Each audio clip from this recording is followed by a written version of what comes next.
Fala pessoal, sejam muito bem-vindos a mais um Casual Crypto. Pô, tava com muita saudade de falar isso aqui pra vocês, né? Tô aqui novamente com Casta, o careca cabeludo que hoje a gente falou, ele tá voltando às raízes usando o peixe de perfil dele.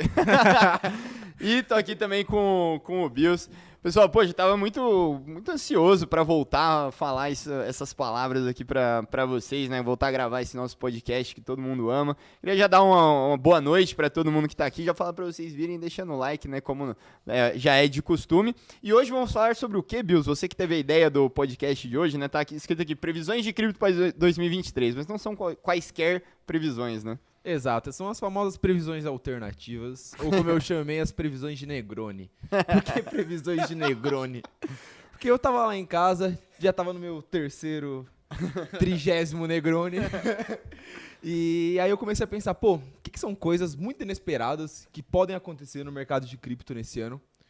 Igual aconteceu o ano de 2022, né? 2022 foi um ano que teve bastante surpresa, muitas coisas inesperadas aconteceram no mercado de cripto. Eu pensei, vou fazer algumas previsões fora da caixa. Coisas que devem acontecer tanto no mercado de cripto quanto no mercado em geral, que não são tão esperadas, são mais alternativas, que não tem ninguém falando, mas que a gente acha que vai acontecer. Claro, com um grau de embasamento, né? Sempre previsões alternativas mais embasadas, que tem um motivo por trás. Então, basicamente, a ideia é essa hoje. Fazer previsão é sempre uma ideia meio arriscada, né? Mas a gente sempre coloca o disclosure ali no começo que a gente não tem compromisso nenhum de acertar, né? O compromisso aqui não é acertar exatamente a previsão, mas é pelo menos trazer um racional que faça sentido sobre o que a gente acha que vai acontecer no mercado. E mostrar sempre para onde a gente tá olhando, principalmente aí em 2023. E o pessoal que já tá te perguntando aqui, o Cláudio Galvão tá perguntando qual cerveja o Gabriel vai trazer explicação e degustação hoje. Eu não tinha assistido o Casual Crypto da semana passada e me explicaram aqui agora essa nova tradição. E eu curti pra caramba, a produção aí já trouxe até uma paradinha nova. Pô, aí, né, hoje a gente trouxe pro Bills uma cerveja especial pra você também, Danilão. Ó. Essa cerveja veio direto da Chapada dos Veadeiros. Ó. Ela é produzida com a água de Cavalcante, que é uma cidade lá próxima, é a única cervejaria da região. Então, vamos começar com essa é uma IPA. Da Ararazu, hein? Olha, bora palmas para a nossa Vitinho, produção aí, hein? Muito bom, excelente. Muito obrigado. Confesso Tem que mais, hoje eu hein? ia vir com uma modesta escolzinha aqui, que não tem nada de mal numa escolzinha. Mas o Vitinho me surpreendeu aqui, ele trouxe, na verdade foi uma surpresa, tá? Eu não sabia que ele ia trazer essa cerveja.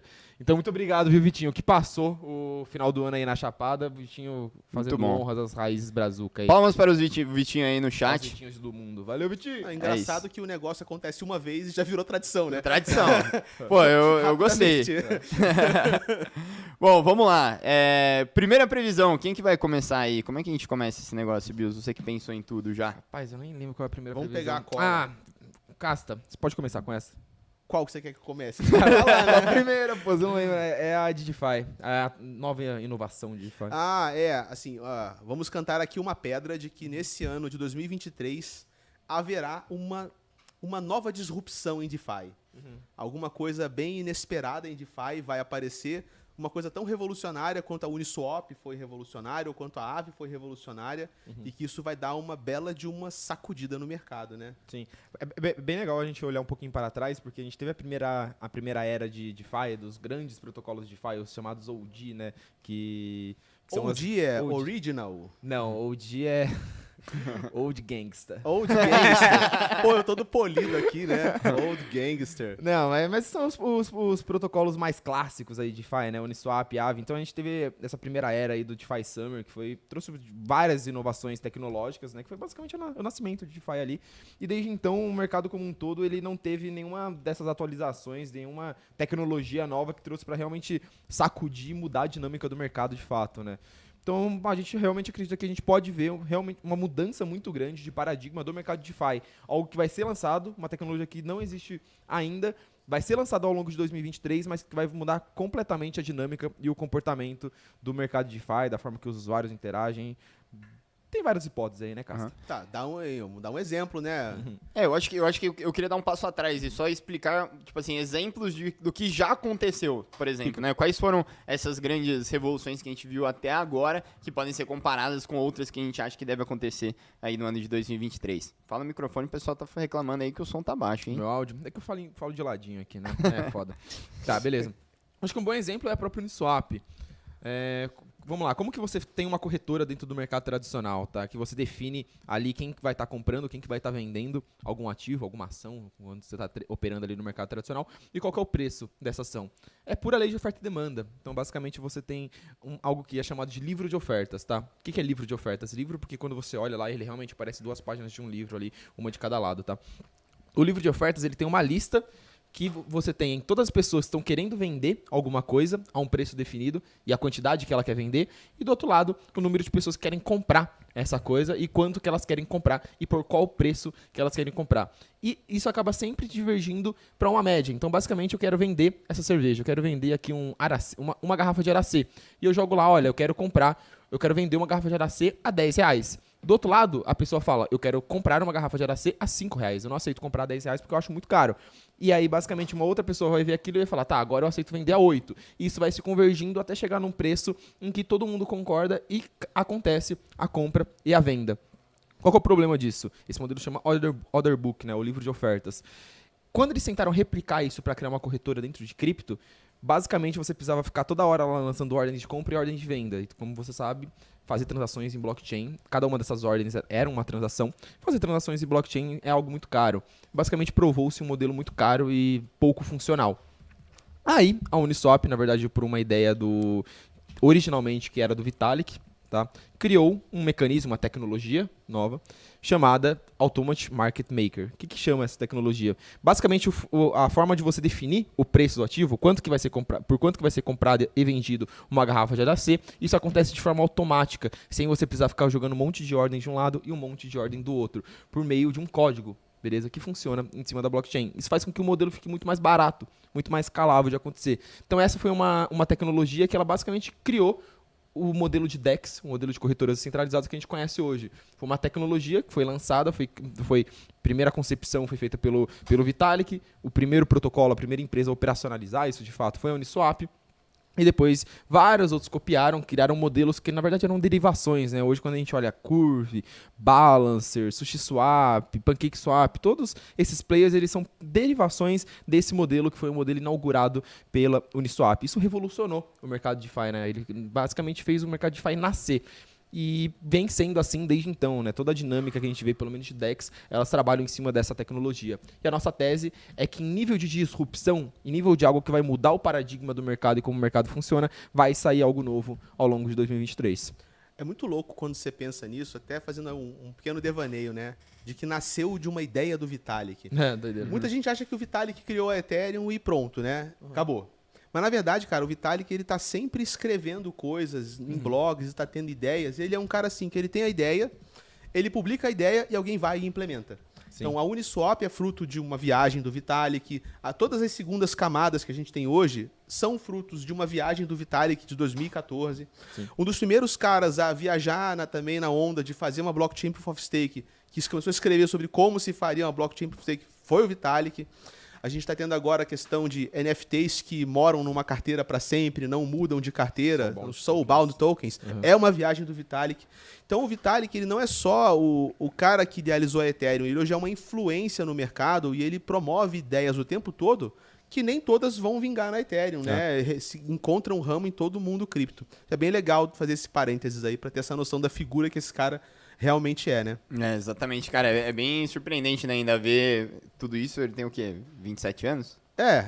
Foda, não, né? e tudo isso por quê? Porque ele ficou puto quando bagunçaram o personagem do jogo de RPG que ele jogava, né?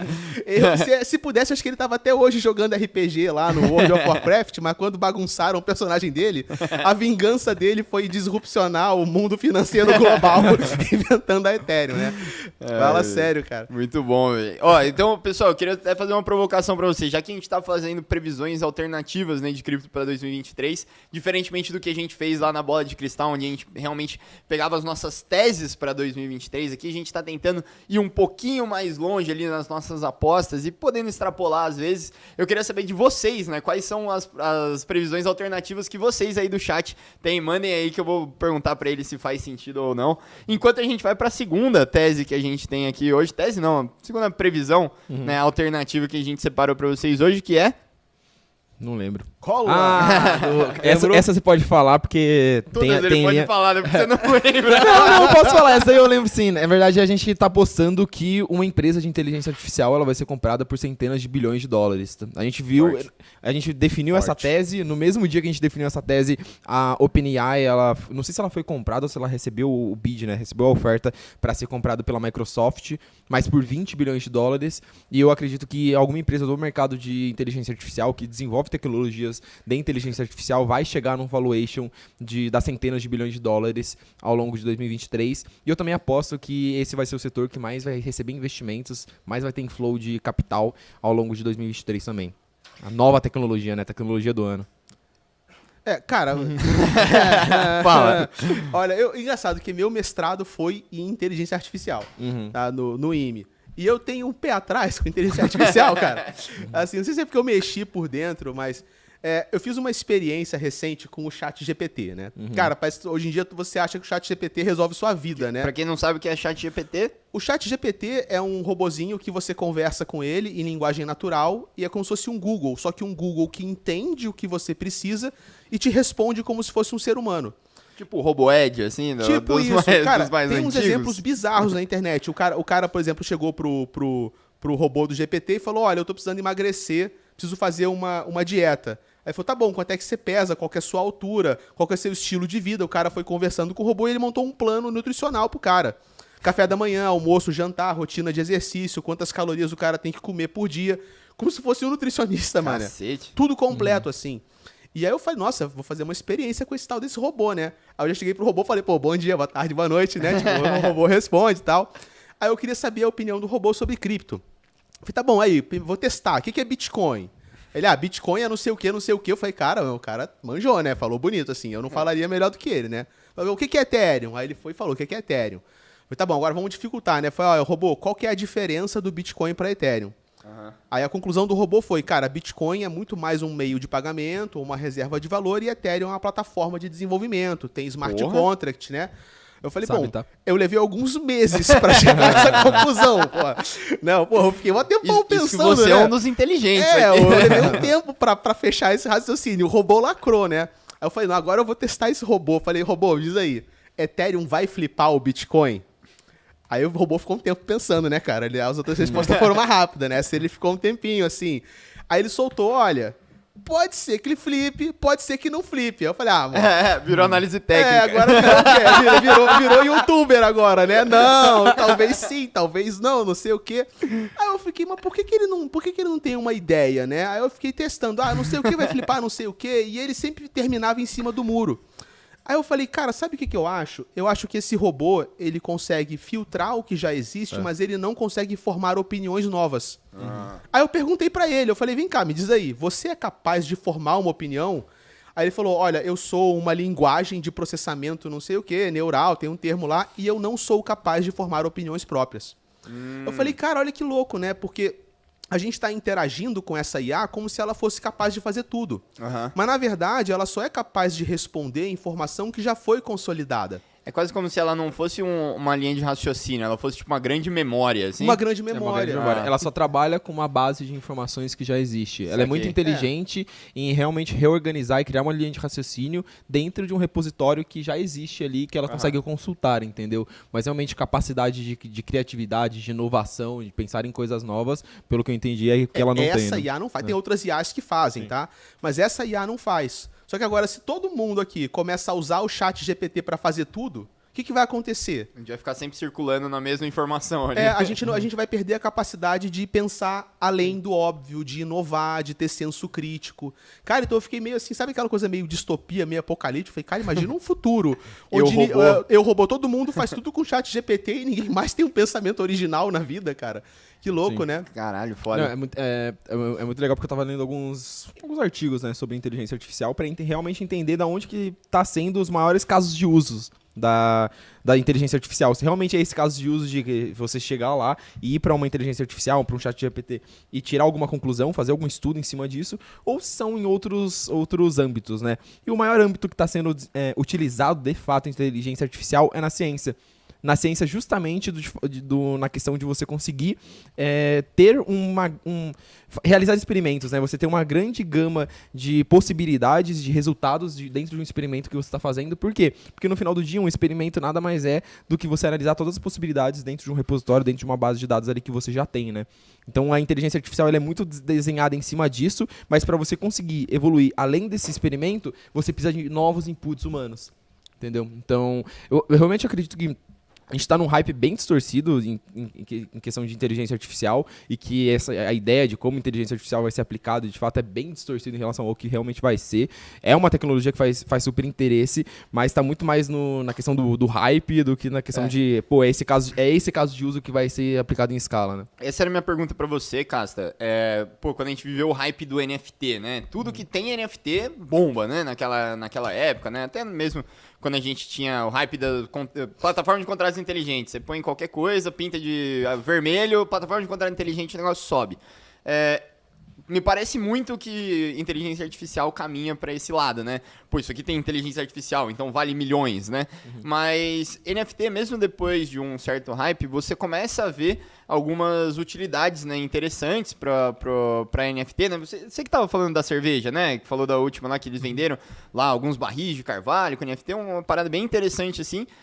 Eu queria fazer esse paralelo com IA, né? Então você que entende bastante. Cara, o que é bullshitagem de IA, né? E o que pode ser alvo de hype, mas o que você realmente acha interessante para aquilo, né? Você falou, poxa, o chat GPT ele não consegue formar raciocínios, mas ele serve para um monte de outras coisas, né? Então, assim, como que seria a aplicação? Por que isso mudaria a minha vida, por exemplo?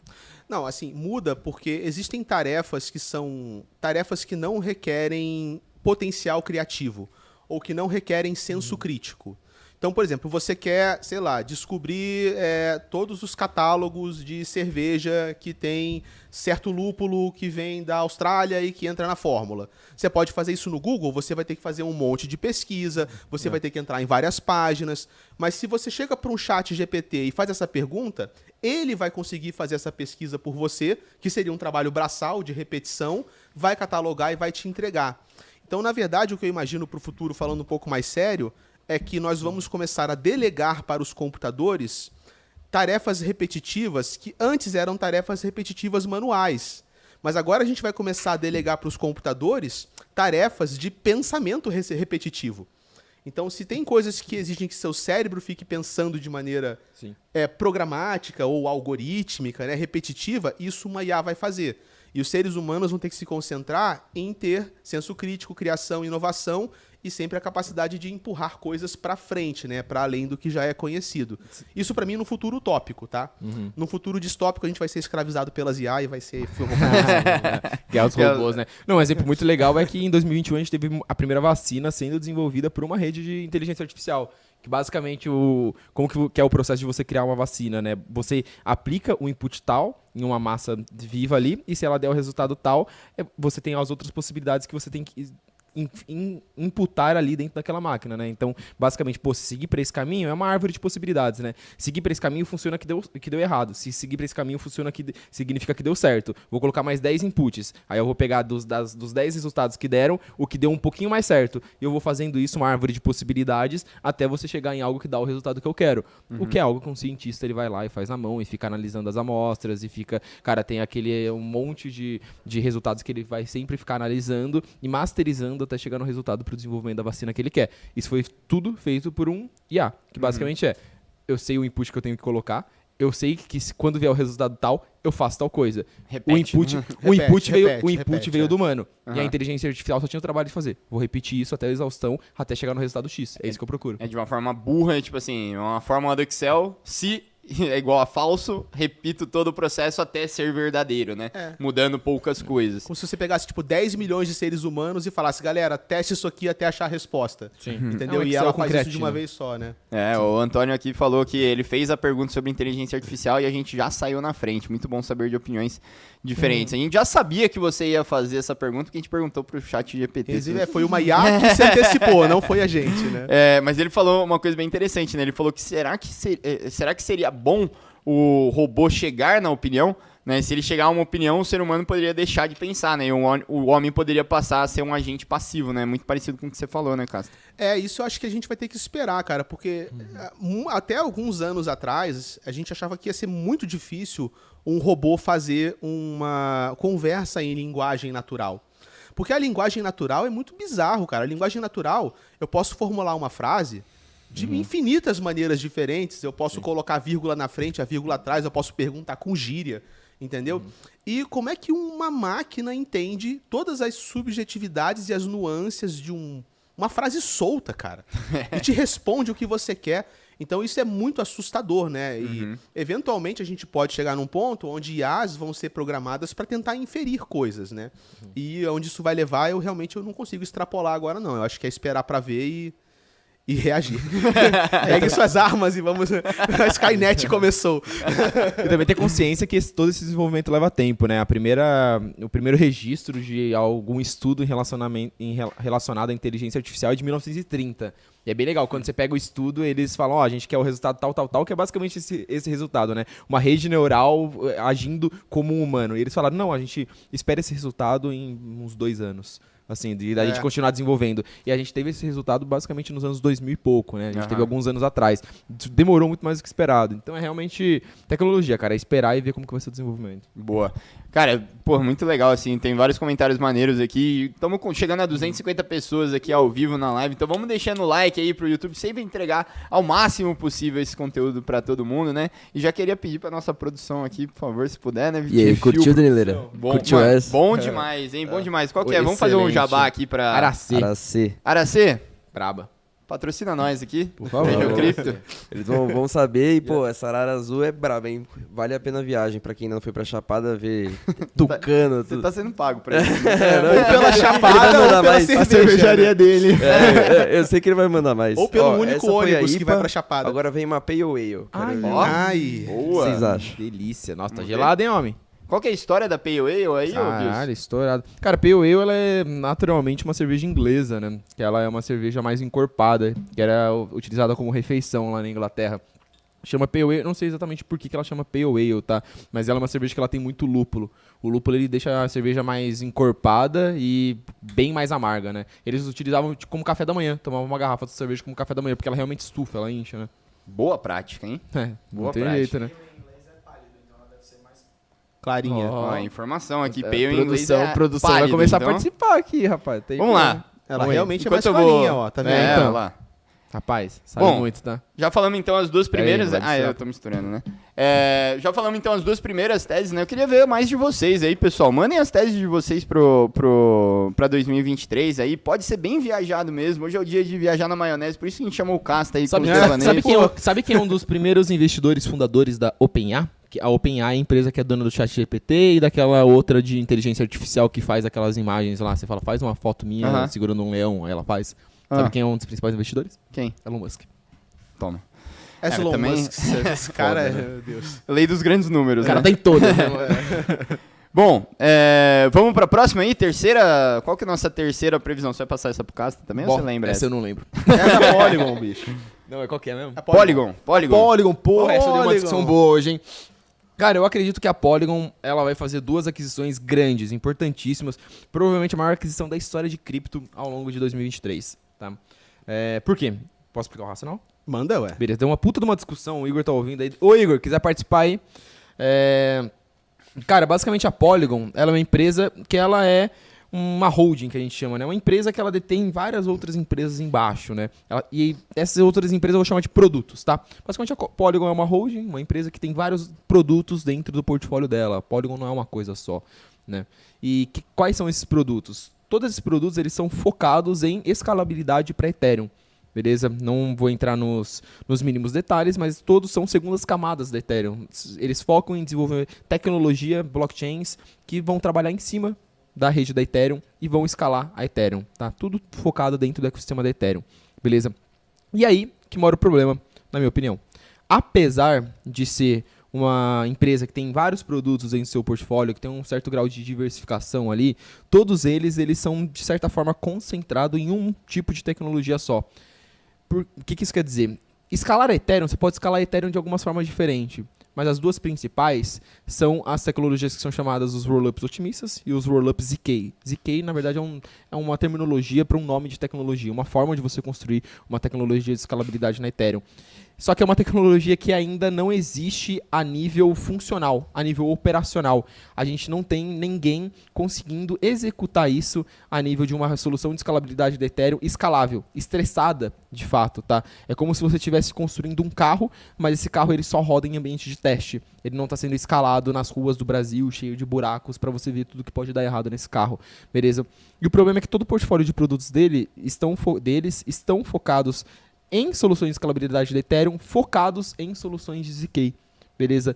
E como eu falei, é um carro que tem ambiente de teste, eles não têm ainda um grau de certeza, o mercado ainda não tem um grau de certeza se vai dar certo. O quão escalável vai ser isso, o quanto vai ser um produto de sucesso, tá? O teste, você tá falando do ZK? Do ZK. Ah, tá. ZK. Na verdade, ZK em soluções de escalabilidade da Ethereum, tá? Tem várias empresas desenvolvendo isso, mas todas ainda em rede de teste, ou se teve um grau de adoção ainda, foi um grau de adoção limitado. Né? Não é uma tecnologia devidamente testada.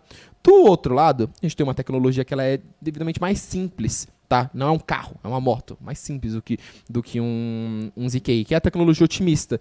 Mas é uma moto que já está rodando pelo mundo há muito tempo, que já foi testada, que já foi estressada, e basicamente foi validada. Foi validado que aquela moto funciona, que aquela moto passa por buraco, continua, e já tem muita gente utilizando essa moto. Então, basicamente, a gente tem tecnologia ZK de escalar Ethereum, sendo desenvolvida ainda, todo mundo acredita muito nessa tecnologia, todo o portfólio da Polygon está se dedicando a desenvolver isso, e você tem as tecnologias otimistas que já estão rodando, já estão atraindo usuários, já estão sendo testadas, e uma coisa muito importante, já foram viradas do avesso. Elas começaram de um jeito e elas foram, o pessoal chama de redesign, né? Elas já foram reconfiguradas completamente. A tecnologia, o código, porque eles viram e falaram, do jeito que a gente lançou não faz muito sentido. Vamos mudar a roda, vamos mudar o freio, vamos mudar o para-brisa, vamos mudar a porra toda aqui.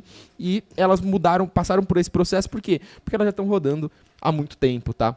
E daí você acha que a Polygon ela vai, né, atuar nessa aquisição, pelo menos expansão da marca dentro de ZK ou tipo, diversificar para os otimistas? Beleza. Por que eu acho que a Polygon deveria comprar uma tecnologia otimista? Primeiro, esse é o modo operante da Polygon há muito tempo.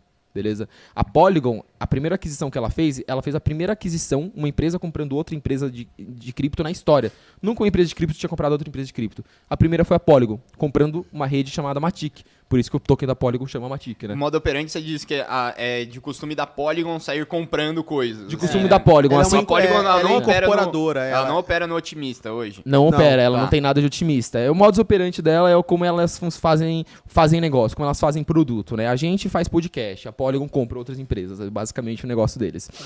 E aí eles compraram várias outras, eles compraram a Zero, compraram a Maiden, compraram a Hermes, que são várias outras empresas que estão desenvolvendo tecnologias de ZK. Mas eles não estão no âmbito dos otimistas, que já é uma tecnologia que está sendo adotada pelo mercado. O mercado usa, já está sendo estressada. Então, para um viés de business estratégico, de decisão estratégica, eu acho que faz sentido eles comprarem ou se fundirem, tá? Isso é muito importante também, não comprar o player, gastar dinheiro comprando, talvez se fundir, juntar forças. Nenhum dos dois gasta dinheiro, eles só se juntam com um player que está desenvolvendo tecnologia otimista. Porque hoje a Polygon, ela já tem muito dinheiro, ela já tem um time de criptografistas muito bons, tá? Ela já tem muito desenvolvedor lá dentro e ela já tem bastante usuário. Tá? Já tem uma reputação, uma marca muito forte, e eu acredito que faz muito sentido eles se juntarem com um player que já é forte em tecnologias otimistas. Assim, ela diminui o risco de caso ZK nunca vingue, caso o carro que está sendo desenvolvido em laboratório, ele nunca consiga ser aplicado em escala, pelo menos você tem aquele hedge, aquela proteção ali do lado, que é a moto que está rodando há muito tempo e já está funcionando, entendeu? Então, basicamente, o que você está falando é que tipo, a Polygon ela é o maior player que está investindo nessa tecnologia nova, chamado ZK. Então, ela deveria diversificar o seu risco, talvez, né, se unindo ou comprando alguém que já está desenvolvendo a tecnologia otimista. Desenvolvendo e funcionando, né? Exato. Mas hoje, das tecnologias ZK, a Polygon é a maior investidora ali, a maior, digamos assim, fomentadora desse ecossistema. Se ZK dá certo, a Polygon tá anos luz à frente ali, tá muito bem posicionada. Quem que seria o correspondente à Polygon nos rollups otimistas? Cara, eu acho que, pelas minhas análises, eu classificaria a Arbitrum, tá? Porque eu acho que tem características muito próximas da Polygon em termos de tamanho, em termos de qualidade de time, visão de time. Mas eu acho que faz bastante sentido eles se fundirem com a Optimus. Em termos de complementariedade entre os dois. Embora, em termos de cabeça de negócio, a Optimus ela tem uma cabeça muito mais, vou dizer assim, filosófica. Então eu acredito que é bem provável eles fazerem esse tipo de movimento. Se eu dissesse o que eu acho provável, a Arbitrum ela acabou de se juntar com um dos principais players que desenvolvem infraestrutura para a rede da Ethereum. Eles acabaram de fazer uma fusão, uma das maiores fusões da história de cripto. Eles fizeram em dezembro. Qual que era esse player? Não, eu acredito que é mais provável eles fazerem isso. Ah, tá, entendi. Eu acho que é mais provável eles fazerem esse tipo de... Já estão nessa onda de juntar forças e tudo mais, então... Talvez a gente possa ver no mercado cripto, né, de segundas camadas, que hoje está tão fragmentado, um movimento de oligopólios. Exato. Né, dos grandes começarem a se fundir, como os bancos fizeram, né? Em algum momento os bancos foram se fundindo, agora a gente tem poucos grandes bancos, emissoras de TV eram poucas, foram se fundindo, tem poucas grandes. Talvez esse mercado seja isso, né? Quando ele vai amadurecendo, vai tendo essas aglutinações e grandes caras vão segurar o mercado no final. Me corrija se eu estiver errado, mas isso já meio que acontece no mercado de cripto quando você tem, beleza, temos segundas camadas, daí você tem a Polygon muito maior do que todas as outras. Temos, dentro do ecossistema da Ethereum, você precisa de alguém para as plataformas de contrato inteligente interagirem com o mundo real, você precisa de um oráculo, daí você tem Chainlink. Então acaba que esses poucos players que começam antes fazendo um trabalho profissional, eles se destacam muito, né? Sim. Então eu não sei se esses oligopólios em uma menor escala já podem estar acontecendo. O que falta ver é se esses grandes players vão começar a incorporar os players menores, né? Porque em cripto é difícil uma incorporação, né? Porque são duas blockchains independentes. Como é que você faz com token? Com as carteiras, né? Você tem que dar um jeito, né? No final do dia, você tem as empresas por trás, né? Por exemplo, a Arbitrum não é a Arbitrum, é a Off-Chain Labs por trás. A Polygon, ela tem a rede lá, a Polygon Proof of Stake, mas ela tem uma empresa chamada Polygon por trás, entendeu? Então faz muito mais sentido as empresas como um todo se juntarem, mas as redes continuarem separadas. Pelo menos é a minha aposta, tá? A Off-Chain Labs, eu acho que eles têm uma visão de negócio muito legal. Eles se juntaram com a Prism, né? Que é a principal time de desenvolvedores da rede da Ethereum. E o discurso deles foi o seguinte: nosso trabalho é desenvolver tecnologia para a rede da Ethereum. Tem muita sinergia. Faz muito mais sentido a gente trabalhar junto do que a gente trabalhar separado. Entendeu? Então, não sei se vai acontecer, acho que vai acontecer, tá? Mas se eu estivesse trabalhando dentro da Polygon, é o que eu estaria trabalhando, porque eu acho que é o que deveria acontecer, tá? Cara, uma visão interessante, assim, eu gosto muito do case da Polygon, principalmente pelo que a gente viu lá na DevCon, né? Que me parece que a Polygon ela é realmente uma empresa muito bem... feita, né? Eu reparo nessas coisas, não sou um cara que estuda em tecnologia, mas eu gosto muito de empresa, empreendedorismo e tudo mais. E a Polygon me chama muita atenção o fato de todo mundo que a gente conversou em um evento saber do que se trata a Polygon, cara. Por isso que eu gosto muito do case. Muitas vezes as pessoas não prestam tanta atenção nesse tipo de coisa, né? Mas normalmente quando você vai num evento de cripto, se você já teve a oportunidade de ir, é muito difícil você conversar com alguém de um protocolo e, sei lá, às vezes o cara ele é community manager, né? Ele cuida da comunidade no Discord de algum protocolo X. É muito difícil ele dar uma opinião sobre como que está sendo a tecnologia, né? O desenvolvimento, as discussões tecnológicas desse ativo X, né?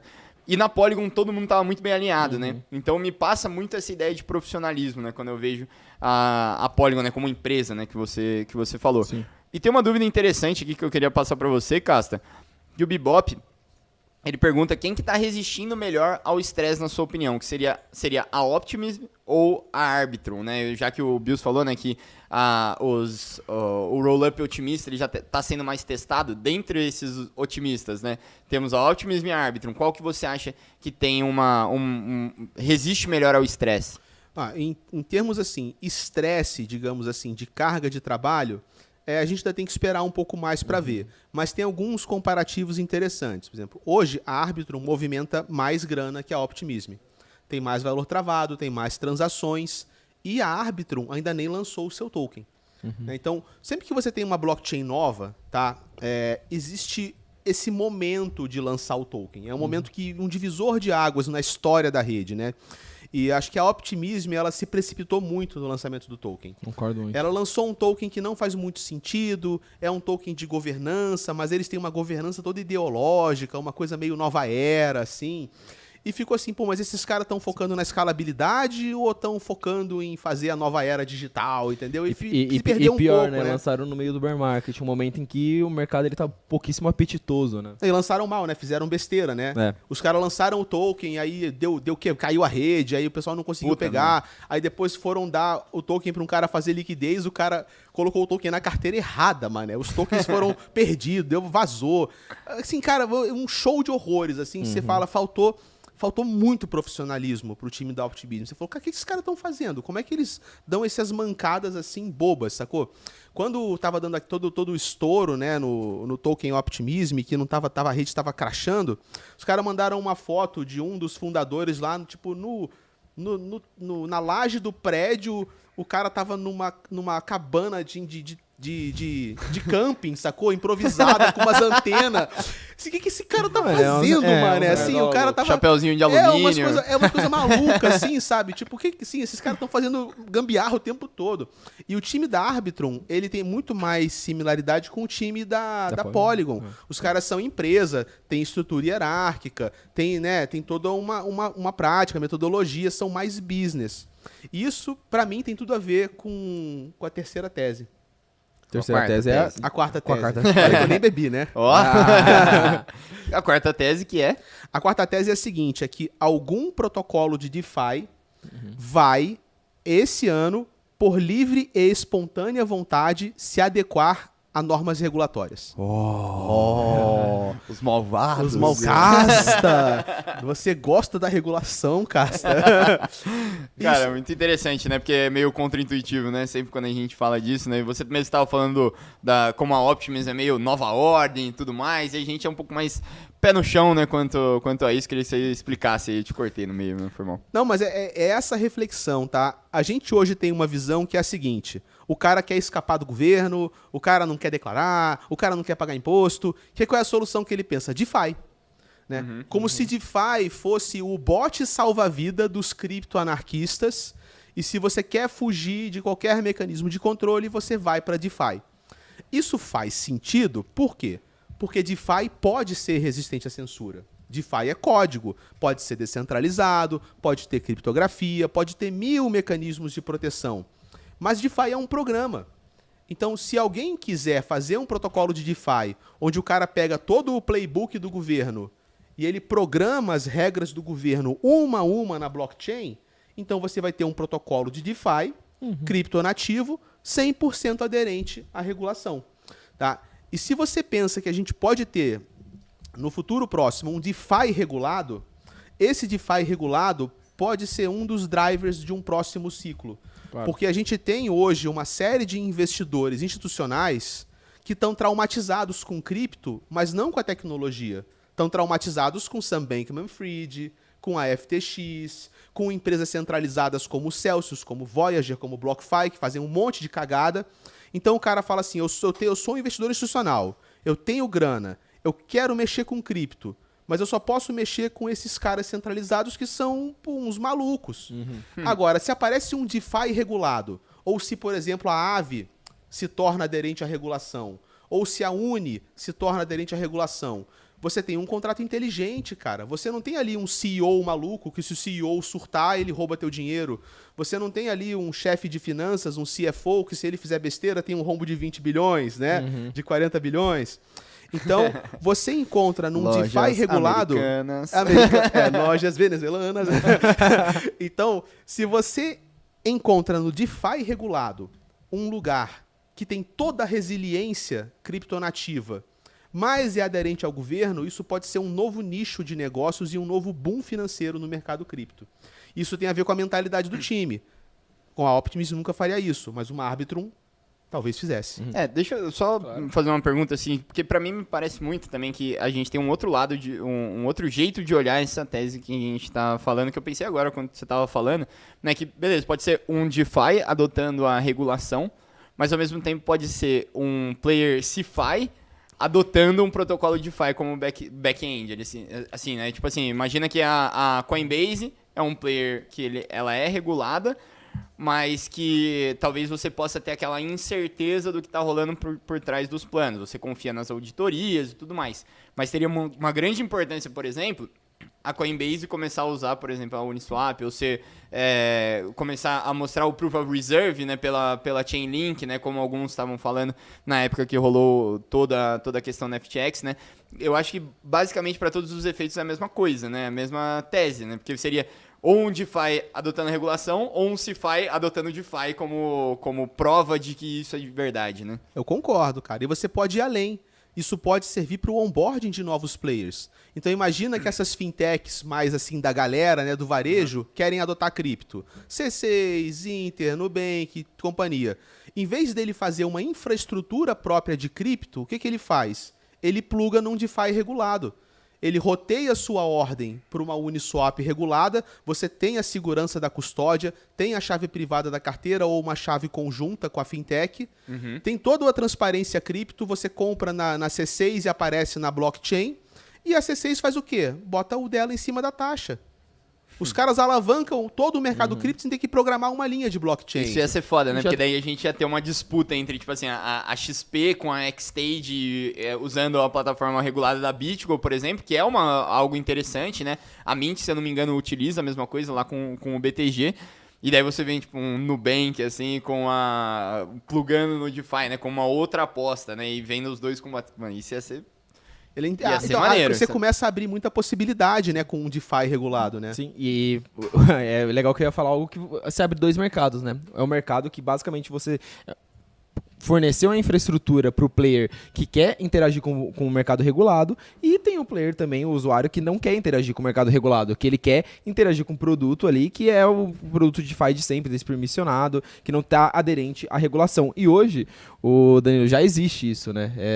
Você falou, pô, seria irado se acontecesse, né? Mas já existem players que oferecem infraestrutura para você interagir com o DeFi. Então, basicamente, é uma plataforma que você entra e fala, ó, quero interagir com o DeFi. Tem lá todas as opções, o cara faz todo o processo de transferência, custódia de chaves para você, e você consegue escolher ali, ó, eu quero fazer uma operação num pool da Aave, que a Aave, para quem não sabe, ele já tem um tipo de produto nesse sentido, né, que é um produto aderente à regulação, que tem a questão do Know Your Customer, que faz a análise de lavagem de dinheiro, para ter certeza que não tem nenhum player ali, nenhuma carteira que tá lavando dinheiro ali dentro, e você consegue escolher. Você entra ali na plataforma, você consegue escolher se você quer interagir com o DeFi tradicional, ali o DeFi, vou dizer assim, obscuro, raiz. E o DeFi novo, né? O DeFi Nutella. E o DeFi raiz e o DeFi Nutella. Você consegue escolher basicamente com quem você está interagindo. E não tem problema nenhum no mercado ele, vou dizer assim, ele se divergir nessas duas frentes. Você tem uma frente muito mais para um lado institucional, para o lado do player que ele quer utilizar a tecnologia, tá? Porque quando a gente fala de DeFi,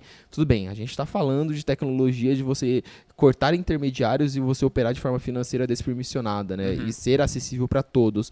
Mas também você tem o lado da tecnologia. O lado da tecnologia que é muito mais confiável, no sentido de verificação, de você conseguir ler onde que seu dinheiro realmente está lá e que a empresa não está roubando o seu dinheiro. E você tem também a questão de eficiência financeira, né? Você não ter o intermediário faz com que as operações sejam muito mais baratas. E às vezes o player ele só quer aquilo. Ele só quer, cara, eu quero fazer um negócio que é muito mais barato, eu quero mandar dinheiro para fora do país de forma muito mais barata e que eu consigo rastrear que a minha transação está sendo feita. Ele não quer saber se é despermissionado, ele não quer fazer um negócio para não pagar imposto porque ele não tem uma conta no banco. Ele tá pela tecnologia. Ele fala, ó, eu quero fazer isso da forma mais segura possível, aderente à regulação, para eu não cair na, sei lá, na malha fina ali. Beleza, faz lá, cara. Você tem essa opção aqui. É justamente isso. O mercado como um todo, ele não precisa se moldar para um tipo de cliente só, entendeu? Uhum. Cara, eu pensei numa parada aqui que eu não sei se faz sentido, mas eu tenho essa dúvida. Será que esse produto meio hi-fi, né, que você faz, né, que você fala, né, que é DeFi é Decentralized Finance, finanças descentralizadas, CeFi, finanças centralizadas, daí o híbrido dos dois seria o hi-fi, né, que você trouxe esse conceito, eu gostei pra caramba. Não foi eu que trouxe, não. Não, você trouxe já uma existe, live, é. Eu lembro que eu não inventei o termo, né? Queria muito ter sido inventor, eu só peguei, né? Será que tem cliente pra isso? Será que tem demanda? Pô, tem cliente pra caralho. Porque o que eu penso, né? Pensando agora pela ótica que a gente tava falando, pô, a XP já, obviamente, né, na parte centralizada, muito controle do varejo, que normalmente não entende, né, o que é cripto, não entende o que é DeFi, muito menos metade das palavras que a gente falou aqui dentro desse podcast. Esse varejo, ele tá confortável, e talvez até mais confortável com uma custódia BitGo, né, regulada e tudo mais, do que uma custódia que ele não entende como funciona, por mais segura que seja, uma custódia sendo ali despermissionada e completamente auditável. Uhum.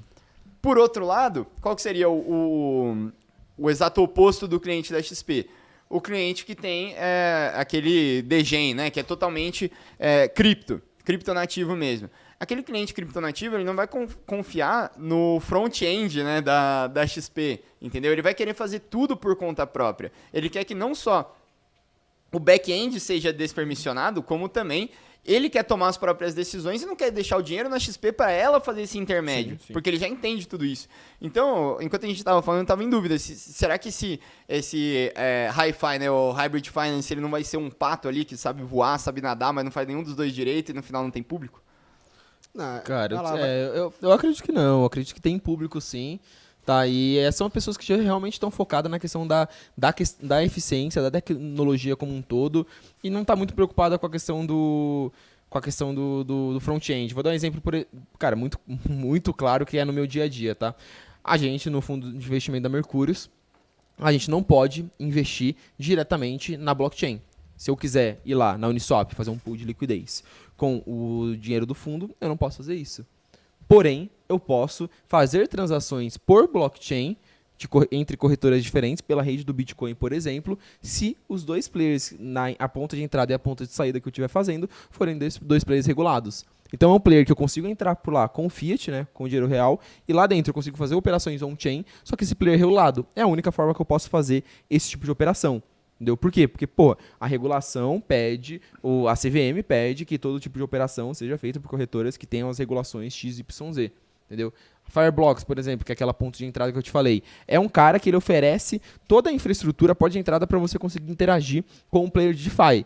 Só que eu não consigo ir lá e diretamente depositar o meu capital on-chain e interagir com a Aave. Mas eu consigo ir pela Fireblocks, depositar meu dinheiro na Fireblocks, a Fireblocks vai lá e coloca num pool XYZ regulado da Aave. Entendeu? Então eu realmente acredito que tem público, tá? E a gente vai ter essa separação de mercado em algum momento. Infelizmente, aqui não tô falando sobre a minha preferência, tô falando sobre como o mercado vai se dividir, mas acho que o mercado ele vai se separar em algum momento muito mais em termos de volume e atividade pro lado regulado, pro permissionado, pros players mais tradicionais, porque a maioria dos players, a maioria dos usuários estão lá, entendeu? Assim como o Cassa falou, é o que pode trazer o novo ciclo de alta. O que é o novo ciclo de alta? É uma nova entrada de uma nova onda de usuários. A nova onda de usuários em cripto é aquele cara que ele consegue realmente comprar cripto pelo Nubank, mas ele não está comprando cripto pelo Nubank, deixando a custódia no Nubank. Ele está deixando a custódia em cripto dele, mas ele está usando o Nubank só como front-end, entendeu? Então, é algo que a gente vê com bons olhos no sentido de adoção. Vai ter uma adoção em massa. Mas quem não quiser também vai ter a oportunidade de você fazer de diversas formas. Eu concordo. E acho que quando a gente fala de varejo em cripto, você pode pensar, o varejo em cripto hoje talvez preferisse uma BitGo a uma C6, a uma Nubank. Mas quando a gente pensa no varejo geral, cara, o varejo geral não sabe nem que BitGo existe. Não, o que eu estava querendo dizer é que o varejo talvez prefira a XP com a BitGo, porque é mais fácil a XP explicar para o cara, falar, tem essa empresa que é um cofre, do que a XP falar, estou investindo nesse protocolo despermissionado. Mas eu acho que na verdade ele vai continuar sabendo que a Bitcoin não existe, mas ele quer não precisar saber que a Bitcoin existe. O que pode ser o seguinte, a XP com a BitGo pode ser incapaz de concorrer com uma Nubank direto na blockchain. Entendi, Entendeu? por eficiência operacional. Por eficiência operacional, Tá. por custo, sacou? Porque quando o cara pluga no DeFi, você corta 1 milhão de intermediários. Saquei. Sabe, as mordidas ali do bolo diminuem muito, então você ganha eficiência. Cripto, muita gente acha que cripto vai ganhar o mundo pela segurança. Ah, porque é mais seguro, ou porque é descentralizado, ou porque eu tenho minhas chaves. Eu não acho que é isso. Eu acho que cripto vai ganhar o mundo simplesmente porque cripto é mais eficiente. Porque vai ser mais barato usar cripto do que usar o sistema SWIFT internacional. Do que o seu banco ter um prédio com 75 andares e você tem que lotar esse aí com 10 mil pessoas para fazer o banco funcionar. Enquanto você bota uma blockchain e usa 1/10, 1/100, 1/1000 dos funcionários que você teria normalmente. Então, quando a gente conseguir amadurecer cripto o suficiente para isso, as estruturas tradicionais vão ter que ser modificadas, entendeu? Só antes de você acrescentar alguma coisa, Bios, isso é muito legal que você falou, Casta, porque é como eu vejo que, basicamente, não só cripto, mas todas as tecnologias que conseguiram se impor hoje em dia, não foi porque elas eram mais seguras ou porque elas eram mais baratas, única e exclusivamente. Era porque na somatória elas são mais eficientes. Né? Então, assim, não é um mistério nenhum que cripto vai conseguir entrar no mundo quando ele for mais eficiente para as pessoas, né? Quando basicamente gerar mais lucro para as empresas e, enfim, gerar mais eficiência para o bem-estar coletivo. Aí né? acabou, né? Não tem essa discussão. Não tem por que não usar, né? Não é nem uma questão ideológica, assim. A ideologia, sinto muito.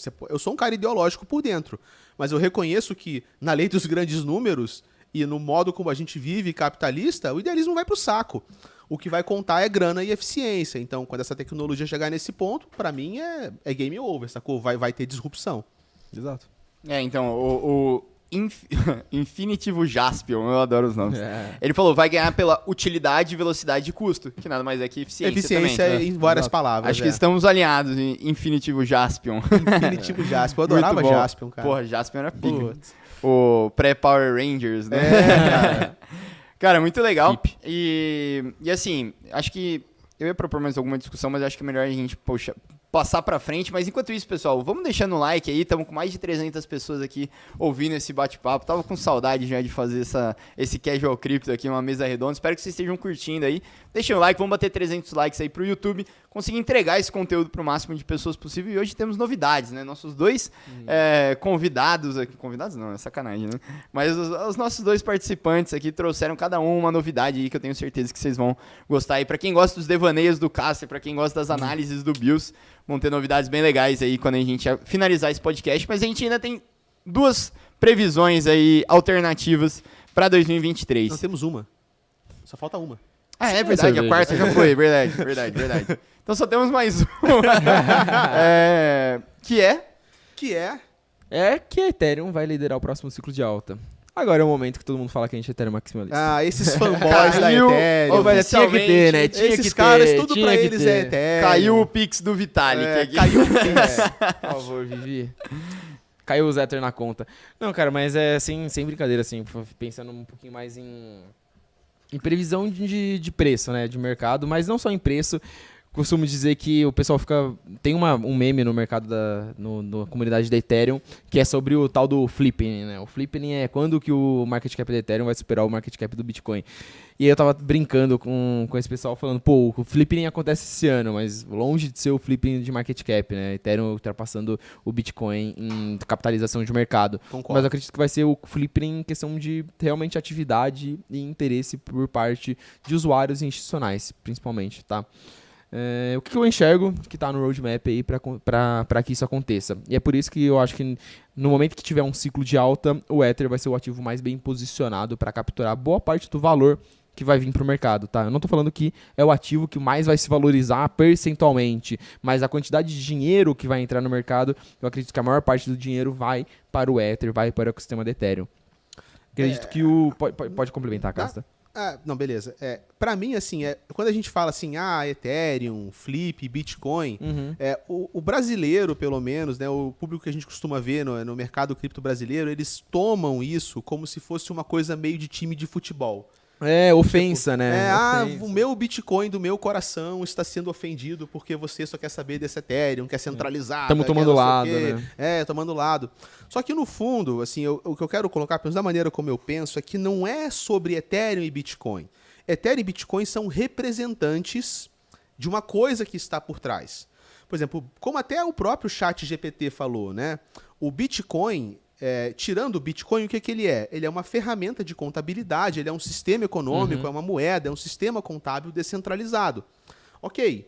O que Ethereum é? Ethereum não é exatamente isso. Sim. Ethereum tem uma moeda própria, que é o Ether, mas Ethereum é uma plataforma de programação. Então a questão não é se o Ethereum, tipo o tick do Ether, o token ETH, é mais legal que o token do BTC. É se o fato da sua blockchain ser 100% programável gera no longo prazo mais valor e mais oportunidades e mais interesse e mais tudo do que se a sua blockchain for apenas uma moeda. Exato. Cujos únicos casos de uso que a gente consegue enxergar hoje são o quê? Meio de pagamento ou reserva de valor. Então isso não é para dizer se Ethereum vai flipar o Bitcoin, é se o próximo ciclo de alta pode ser liderado por plataformas de contratos inteligentes ao invés de moedas de meio de pagamento e moedas de reserva de valor. Sim. Né, o último ciclo de alta, ele foi empurrado por uma narrativa. Qual que foi a narrativa do último ciclo de alta? É a narrativa de que Bitcoin e, consequentemente, criptomoedas eram bons diversificadores de portfólio. Por quê?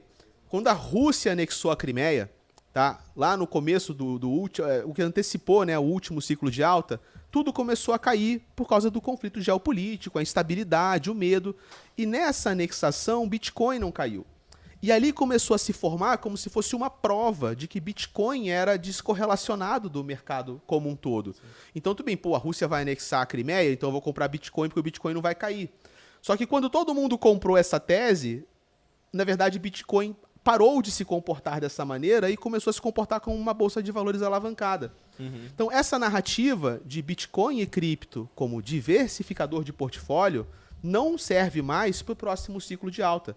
Precisamos de uma narrativa nova. Qual foi a narrativa antes dessa, do penúltimo ciclo de alta? A narrativa foi blockchain como meio de pagamento. Então, Bitcoin foi, no penúltimo ciclo de alta, Bitcoin não se valorizou como diversificador de portfólio. Se valorizou como, isso aqui vai ser o meio de pagamento que vai dominar o mundo. Então, quais moedas foram junto com o Bitcoin no penúltimo ciclo? XRP, Stellar, Monero, moedas que eram o quê? Meios de pagamento. Então, eu acho que o próximo ciclo de alta, ele vai ter uma narrativa focada em utilidade e em expansão de possibilidades que vem com a natureza dos contratos inteligentes. Sim. E qual que é a principal representante desse segmento hoje? Por acaso? Ethereum. Não é a principal representante, entendeu? Né? Mas a principal plataforma que você plataforma, permite que tudo isso aconteça. E, cara, eu achei muito interessante você ter falado isso, Casta. Eu concordo bastante. E algo que vem mostrando bastante que isso está acontecendo, eu observo bastante o inflow, a entrada de dinheiro, né? A entrada de investimento em fundos de investimento de cripto. E eu tento entender uma dinâmica, né? O que o mercado está pensando em relação a cripto. Porque se eu entendo o que o mercado está começando a pensar, eu entendo qual vai ser a narrativa do próximo ciclo, né? E aí eu comecei a olhar em 2022 aonde entrou o dinheiro, onde entrou o capital nos principais fundos de investimento de cripto. E quando você olha para o histórico, desde lá de 2015, desde que basicamente as pessoas o institucional começou a investir em cripto, você via sempre lá o Bitcoin liderando a entrada de capital no mercado de cripto, tá? E aí, basicamente, em 2018, mais ou menos, a Ethereum começou a subir, tá? Chegou em 2020, a Ethereum praticamente igualou o Bitcoin. 2021, a mesma coisa. E aí, em 2022, o Bitcoin e o Ether caiu pra caramba. E sabe quem foi o líder? Fundos de investimento que investem em vários ativos em cripto. Em vários ativos. Basicamente, não era mais a ideia de Bitcoin, Ether, vou investir ali nesses dois ativos que representam o mercado de cripto, porque eu não sei analisar cripto, eu não sei o que é cripto. Vou colocar nos dois principais ativos em market cap aqui, porque ele é um diversificador de capital. Beleza? Vou fechar meu olho. Eu vi muito mais uma narrativa no sentido de, beleza, agora eu entendo o que a tecnologia de blockchain, o que a tecnologia de plataforma de contrato inteligente pode oferecer. E eu entendo que tem muito mais possibilidade aqui dentro de cripto. Cripto é empresa. Porque no final do dia, a cripto é a empresa, né? Quando você olha para uma Polygon, você está falando de uma empresa que desenvolve uma tecnologia. Ele falou, beleza, vou começar a investir nessas empresas que estão desenvolvendo tecnologias novas. Porque eu enxergo um leque de possibilidades de você construir casos de uso de forma descentralizadas que são muito mais eficientes do que o formato tradicional que a gente produz hoje. E a gente vê essa narrativa começando a refletir no mercado. Quando você vê produtos que têm vários ativos, vários, vou dizer tokens, né, mas várias empresas do mercado de cripto recebendo muito mais investimento do que recebe um Bitcoin, do que recebe um Ether como um todo, né? Então acho que isso mostra bastante do nível de sofisticação e como que o mercado está evoluindo em termos de narrativa, né? Entendendo muito mais do que a tecnologia de cripto funciona e não mais fechando o olho e investindo em Bitcoin porque é Bitcoin, em Ether porque é Ether, mas na verdade nem entendendo o fundamento disso. Justamente por essa mudança de narrativa, né? Mudança de percepção, eu vejo o Ether ele liderando esse próximo ciclo de alta e também entra um pouquinho também na dinâmica competitiva do Ether, porque o Ether ele foi o principal vencedor de 2022. Ah, não, mas o Ether caiu 70% em 2022. Calma, não tô falando disso. Não tô falando de valor de tela, valor de preço de token, tá? Eu tô falando de fortalecimento da rede da Ethereum como empresa, tá? Como tecnologia. Quando a gente olha um pouco do filme do que foi 2022, a gente entrou em janeiro de 2022 com uma narrativa muito forte, que era ainda assim a narrativa das Layer 1, das plataformas de contrato inteligente alternativas, as tais da Ethereum Killer, né? Que estavam nascendo para competir com a Ethereum e oferecer um tipo de escalabilidade, um tipo de tecnologia que a Ethereum não era possível de oferecer. Elas levaram um golpe bem forte ao longo de 2022, no sentido de que não conseguiram atingir o nível de escalabilidade, o nível de produto, o nível de adoção que elas esperavam atingir.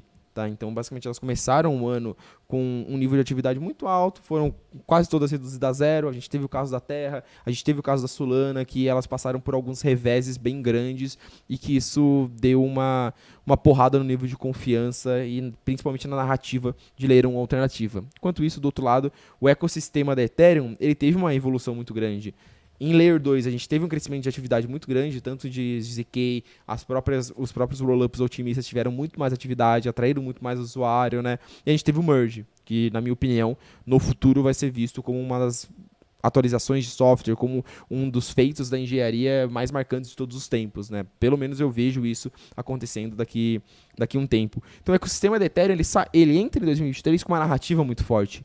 Uma narrativa no sentido de é o melhor ecossistema, a melhor plataforma para você desenvolver tecnologias descentralizadas. O ecossistema de Layer 2 Ethereum recebeu muito investimento, então está muito bem capitalizado, atraindo muito usuário. Eu acredito que se a gente tiver uma nova entrada de usuários, esse novo ciclo de alta, que a gente sabe quando vem um ciclo de alta em cripto, atrai uma base de usuários muito grande, o ecossistema da Ethereum está pronto para receber esse crescimento. E a gente sabe que isso reflete no token Ether. Então, a gente está falando que tem muito driver de demanda ali, né? Driver de demanda, basicamente, estou falando de um gatilho. Motivos que fazem com que o produto daquela empresa seja muito demandado, né? Um timing excelente para que você tenha uma entrada nova de usuários, de cliente para o produto daquela empresa. É por isso que eu acredito que quando a gente tiver esse novo ciclo de alta, essa nova pernada de crescimento, a Ethereum está muito bem posicionada, logo o Ether ele deve outperformar, né? Por isso que Ether é a principal posição da nossa carteira e tudo mais. Óbvio, olhando sobre o viés de investimento, né? Não sobre o viés de tecnologia, que é essa diferenciação que a gente faz quando a gente olha Ethereum e Bitcoin. A gente olha para os dois primeiros como tecnologia, analisa como tecnologia e depois analisa como investimento. São coisas bem diferentes, né, Castro? Concordo, cara. É, excelente. E, assim, estavam perguntando, assim, nessa narrativa de flipping e tudo mais, o Bebop faz uma pergunta que eu achei interessante, que ele pergunta se a inflação do Ether ele pode atrapalhar o flip. Cara, a inflação do Ether ela foi reduzida em mais de 90% após o merge, né? Então, a Ethereum, ela oscila, tá? Tem dias que ela é pouco inflacionária e tem dias que ela é pouco deflacionária. Então, não acho que influencie, tá? No longo prazo, caso a Ethereum tenha mais dias deflacionários ou pouco deflacionários do que dias pouco inflacionários, o supply, né, a quantidade total de Ether disponível no mercado vai tender a ser reduzida. Então, esse efeito, inclusive, é positivo para quem quer que o token suba, né, digamos assim. Eu acho que isso não tem impacto direto com a narrativa do Flippening, mas pode fazer parte, ser um dos fatores que compõem esse movimento do Ether. E aqui o Flippening que a gente está falando, a gente não está falando de Ethereum flipar o valor do Bitcoin. Nem em preço de tela, nem em valor de mercado, né? Que é o preço de tela multiplicado pela quantidade. A gente está falando de que Ethereum pode liderar a narrativa do próximo ciclo de alta, mesmo sem passar a valer mais que o Bitcoin, tá?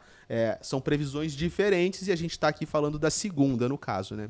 Sim, se você, colocando alguns números na mesa sobre essa questão de inflação, desde o merge, em média, entrou de liquidez de bitcoins a mais no mercado por mês 300 milhões de Bitcoin. Então, basicamente, a inflação mensal do Bitcoin na média, desde o merge, foi de 300 milhões de reais, não, desculpa, de dólares. De dólares em Bitcoin. Tá? Em Bitcoin. Tá? E em relação ao Ether, a gente teve uma deflação, uma saída de Ether do mercado de 120 milhões de dólares. Então, se a gente for olhar em questão monetária também, política monetária, economia da rede, a economia da rede do Ether, a partir do pressuposto que a rede da Ethereum continuará tendo a demanda que ela tem hoje, ela está muito mais bem posicionada em termos de inflação. Ela está bem posicionada para ter uma deflação, tá, para o supply de Ether, para a oferta de Ether disponível no mercado reduzir, se a gente conseguir manter o nível de demanda que a rede da Ethereum tem hoje. Tá? O nível de demanda é número de transações, quantidade de pessoas utilizando a rede da Ethereum.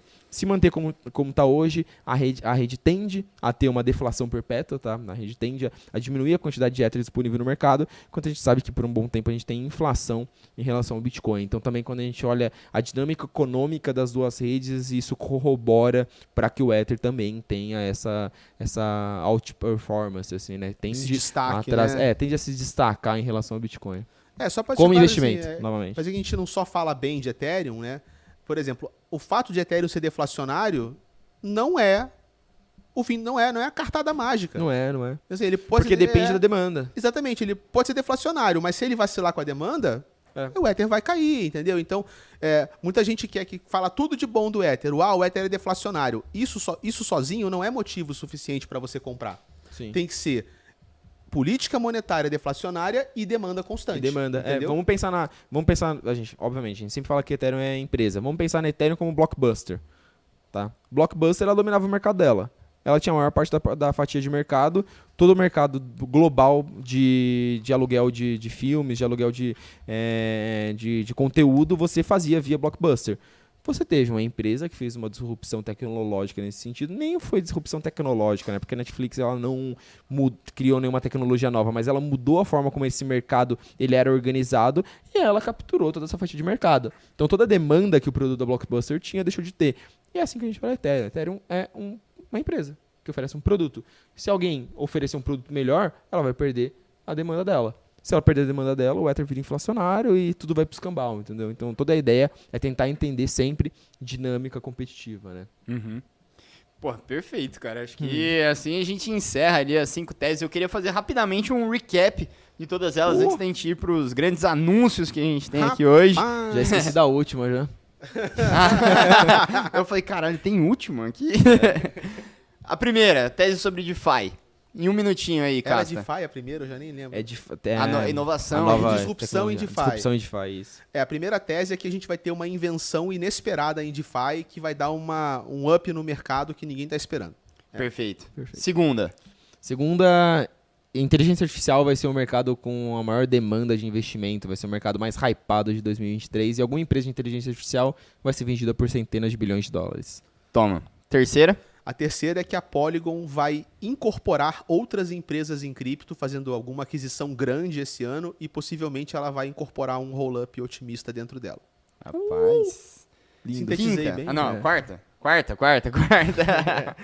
Quarta é que DeFi, algum protocolo de DeFi, ele vai aderir à regulação de forma, vou dizer assim, própria. Por motivação própria, ele mesmo vai querer se aderir à regulação, e a gente vai criar 2 mercados em DeFi, o mercado regulado e o mercado não regulado. E a quinta, Casta, pra fechar? A quinta é que Ethereum possivelmente vai liderar o próximo ciclo de alta, vai ser a grande narrativa do próximo ciclo de alta. Excelente, hein, rapaziada? Ficou bom, hein? Muito Tem que bom. gravar isso muito aí bom. pra gente bater no final do ano, hein? Ficou Bom, né? pessoal, sem compromisso nenhum. E enquanto vamos chegando aí pra parte já dos anúncios que a gente tem pra fazer aqui, porque janeiro é dia de recomeçar coisas novas, né, e tudo mais. Projetos que ninguém vai fazer. Tô brincando, Não, tô brincando. Vamos seguir. Academia, dieta. Cerveja, né? Bom, então enquanto temos 360 pessoas aqui, menos de 360 likes, vamos deixar o like aí, pessoal, se vocês gostaram dessa discussão. Eu vou começar aqui falando sobre uma novidade que a gente tem do nosso lado, né? Eu falei se vocês gostavam das análises do BIOS. A gente decidiu começar, assim como o Casual Crypto, ele é o nosso podcast, né, aqui, em que a gente tem um papo mais descontraído sobre o mercado. É muito legal que a Mercúrios está anunciando agora um podcast oficial da Mercúrios Asset, né? Então, o podcast oficial da Mercúrios Asset será o CryptoPickers, né, para vocês já irem se acostumando com o nome. A gente falou dele durante a semana. Vai ser um podcast onde, né, principalmente o pessoal da Asset lá, Bills, Igor e o Faria, vão discutir muito sobre as teses de investimento, como construir ali uma carteira eficiente, como a gente consegue ali saber como gerir, tomar as decisões lá dentro do mercado e discutir principalmente os cases que a gente tem dentro da Asset. Vão ser todas as segundas-feiras, 10 horas da manhã, né, Bills? 10 horas da manhã. 10 horas da manhã. E assim, fala um pouquinho do que vocês estão pensando, assim, né, de temas e tudo mais pro CryptoPickers. O nome é bom, o nome é bom. Nome é legal, cara. Mas o CryptoPickers vem da ideia de os selecionadores de cripto ali. Selecionadores de cripto. O sommelier da cripto. Sommelier da cripto. Cerveja, cripto, tudo que eu preciso pra viver. Mas, cara, sem brincadeira, CryptoPickers vem do nome de selecionadores de cripto. Então, basicamente, é um conteúdo que a gente quer trazer tudo que uma pessoa precisa pra selecionar as melhores criptos, para saber analisar e montar um portfólio com as melhores criptos, a ensinar as pessoas a nossa forma, a forma como a gente pensa de investir em criptoativos, como que a gente monta a carteira perfeita aqui dentro da Mercúrios, o que a gente pensa, qual que é a nossa filosofia por trás, como que a gente faz a análise, como que é o dia a dia na questão de análise. A gente vai falar bastante coisas de tecnologia também, de mercado tradicional.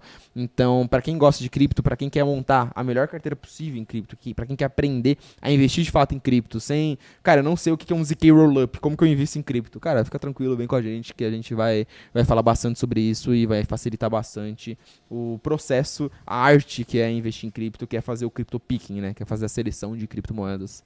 Excelente, cara. Inclusive, depois dessa live aqui, o pessoal vai ser redirecionado para a live de segunda-feira, que vai ser a estreia, né, do CryptoPickers. Então já aproveitem lá, botem um lembrete e se inscrevam aqui no canal, porque a gente tem lives todo santo dia. Segunda-feira, CryptoPickers. Terça, quarta e quinta, o Cripto Hoje, que é comigo, com o Carlos, com a Nicole. E agora na sexta, né, como sempre, vocês estão vendo aqui, o nosso Casual Crypto. E temos novidades também do nosso glorioso careca cabeludo aí, né? Que vai poder falar pra gente aí o que você está tramando para janeiro, Casta. Cara, assim, durante essa jornada cripto toda, acho que uma coisa que eu descobri é que eu sou muito mais um tecnólogo e um filósofo, sacou? Meia boca até, do que um investidor ou um trader, né? Porque às vezes a gente conversa aí, pô, o Casta tem maior fluência na Ethereum, não sei o quê. Aí você põe uma carteira na minha frente e fala assim, Casta, qual o percentual que eu aloco aqui? Aí eu fico assim, faço a menor ideia, cara. Assim, sei lá, Casta, compra alguma coisa boa, tá bom pra comprar? Aí eu olho também e falo... Sei lá, cara, eu não sei. Então, eu não sou muito investidor, eu não sou muito trader, eu sou um cara mais tecnologia, filosofia, devaneios. Então, pra quem curte essa pegada do Casta, né, eu vou abrir um canal do Casta. Casta Olha Channel. lá. O nome vai ser Casta Cripto, né? Mas é o canal do Casta. Eu não vou assim... Você não quis colocar o careca cabeludo? É porque o Casta... Canal do careca. É porque o Casta colou, cara. E vai que um dia eu fico rico, faço um implante, mano. Aí perdeu o mote, sacou? Não vai dar certo. Então, o Casta eu vou continuar sendo pra sempre, entendeu? Eu paro de me inscrer no canal se você botar fizer um implante. Não, aí acaba com a marca. Acabou né? a magia, né, cara? tipo- O John Travolta de Chernobyl, É o boy das criptos. É o boy das criptos, é foda. Então eu vou fazer um canal, não é nada assim, gente do outro mundo, é uma coisa muito mais pessoal, não tem muita, assim, quando der vontade de fazer um vídeo, falar de um assunto, dar uma viajada, eu vou postar lá, vou falar com o pessoal. Pra quem quiser participar, interagir, ficar ali viajando com Casta, vai ter esse canal que vai ser um meio de comunicação que eu vou abrir esse ano. E vai ter uma live inaugural, fala da live inaugural. Por favor, né? A primeira live do canal vai ser dia 31 de janeiro. Por que dia 31 de janeiro? Não, na verdade eu escolhi o dia 31 porque eu queria dia 31, mas eu descobri que dia 31 é o dia mundial dos mágicos, mano. Caraca, cara. Então, assim, a estreia do canal do Casta, dia 31 de janeiro, o dia mundial dos mágicos, mano. Se você não conseguir lembrar dessa bagaça, mano, eu não sei o que mais eu faço. Mas eu ainda vou montar o canal, tô terminando a arte e tal. Então, pra quem quiser receber o link, pegar o anúncio, é só me seguir no Twitters. Legal. Muito bom. E, cara, só explica assim, né? Muita gente vai perguntar como é que fica a relação, então, Casta Mercúrios ali. Pô, mas a gente segue como colaborador. Eu sou colaborador da Mercúrios, fã da comunidade da Mercúrios, super querido junto com os caras. Vou continuar colaborando nas pesquisas, assim, não vou dizer para eles o que tirar e colocar da carteira, porque meu track record não é dos melhores. Mas, assim, todos os insights tecnológicos, essa visão de segunda camada, bater tecnologia, pensar junto, a gente vai estar colaborando. Vou continuar fazendo lives como podcast. Para quem for Mercúrios Pro, quer bater um papo com Casta, pode me chamar lá na comunidade que eu vou responder. Então a gente segue colaborando, segue parceiro, né? Nem de maneira alguma esse canal é uma saída da Mercúrios aí. Você viu que é realmente uma saída, por isso que a gente tá anunciando aqui no canal da Mercúrios. E a gente agora vai mandar o Casta embora. Palmas para o Valeu, obrigado, Casta. Agora vaza. Não, muito bom, pessoal. E para quem quiser acompanhar sempre aí o que o Casta fala, vai estar sempre por aqui também. Mas sigam ele no Twitter, né? Casta Cripto. Casta Cripto. Casta Cripto ali. O careca cabeludo que mora sempre nos nossos corações aí. Vai estar sempre com a gente novamente. Então, muita gente tava falando, poxa, como é que vai funcionar? Se aquelas pesquisas que ele fez da FTX e tudo mais. Calma, pessoal, a gente só tá apoiando o Casta em um novo projeto aí que eu acho que vai ser muito legal. Eu, pelo menos, vou ser um dos inscritos lá no canal do Casta. Acho que vai ser muito bacana ali tudo que ele vai fazer e trazer para essa comunidade de cripto que tanto a gente precisa de pessoas como o Casta aí. Então, espero que vocês tenham curtido aí no primeiro Casual Crypto, que valeu mesmo, que foi o primeiro que eu participei aí. As duas grandes novidades aí. Primeiro, segunda-feira estejam com a gente no Crypto Pickers e na segunda-feira, não precisam seguir o Casta, pode seguir o Casta hoje, né? Sigam o Casta no Twitter, porque ele vai vir com toda a simbologia dele no dia 31 de janeiro para estrear o canal dele lá. Então, espero que vocês tenham curtido esse conteúdo que a gente trouxe para vocês. Deixem um like, não esqueçam de se inscrever no canal. Um abraço e até mais. Valeu, pessoal!